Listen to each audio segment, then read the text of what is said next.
Hi, I'm Louis Stack from Fitterfirst, and today we're having a chat about the rocker board.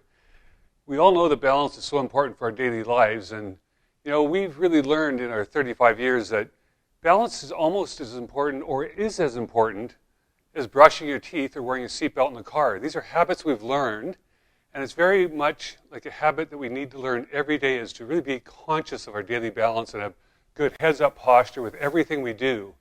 And as we made balance boards first for rehab, then for athletes to improve their sports performance, it became so clear it's just a daily habit because the goal is to age gracefully. Gravity affects us all the same way, and Fitter made a balance board to help folks age gracefully. We actually made 3 levels of balance boards. The beginning one is the rocker. It's this one here. It's single plane, non-slip top. Very important that it's washable. That's why it's so popular in the rehab clinics. They can sterilize the top and clean it. It's not gritty sandpaper. It can be used in socks or barefoot or in shoes. And it's got a dual sphere base, so it's a single plane rocker.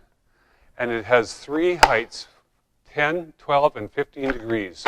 You can change both sides is normally how you do that, but you can alter just one side or the other to make it a variable usage. In using the board, you basically put it on the ground. I will mention it comes with a great little catalog or booklet, a balance booklet that covers all aspects of balance for all the Fitterfirst products, from green to blue to double black diamond. And also on the bottom of each board, we have a very helpful user guide to remind you the basic applications, how to use a balance board. So it's all there, and you can also go to our website or a toll-free number. Website's www.fitterone.com. What I want to point out is a lot of folks aren't sure if they want a wobble board or a 20-inch rocker board. And the rocker board, as you can see, is square. This is the packaging. For this kind of lifestyle, it's a little bit lower level. It really encourages good posture and many other benefits. When you go to stand on it, it's on 10 degrees. The most important thing is head-up posture. And just step on one side and step on the other. It's more about the journey than it is the destination. Why I say that, some people think they want to just balance in the middle, but that's not really true. If you're not moving, you're not gaining benefit. So what we're trying to do is, with good heads-up posture, move from one side to the other in a nice, slow, and controlled motion. If we're on a multi-directional round board, again, square ones will be single plane, round ones will move every direction, will be much, much harder. This one, you're exposing yourself only to one single plane range of motion of the ankles. But if I rotate my body a little bit, maybe go 5, 10, 15 degrees, and now do the same thing again, notice my ankles are changing in a completely different way. If I go further, I'll actually be exposing myself to what's called plantar dorsiflexion. Some people find this much harder, so they might want something to touch. We sell a product called a balance aid.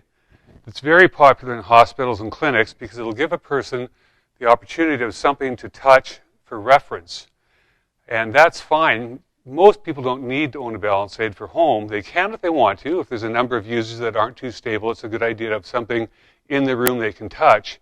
But they can also use a door jamb where they would reach up, stand in the middle of a doorway, and touch either side of the wall.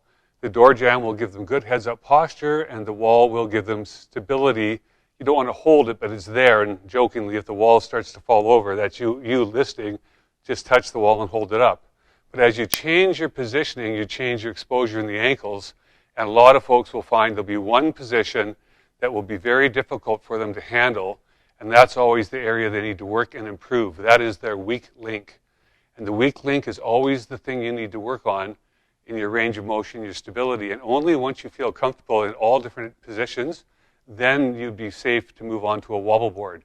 And this is the issue for most folks that are getting onto a rocker board first, is they need to be clear and understand they need to be stable in all positions with heads-up posture. In time, in a safe environment, often with the spotter, they can learn to do these activities with their eyes closed. They might want to use a balance aid, but that would be the concept of being stable and safe through eyes open, eyes closed, and have excellent stability and posture throughout the whole body, and have what we call a proprioceptive control of their body, and in all different types of elements, whether it be on snow or ice or going up a staircase, make them comfortable. And often we talk about neck up issues or neck down. Neck down is a joint or an ankle that's unstable or a hip replacement. Neck up is a mental fear of falling. If you can learn how to use a wobble board or a rocker board, first, you'll deal with the mental fear of being uncomfortable. We remind people that the rocker board is the entry level. It's the one to use first if you're not comfortable. physically or mentally.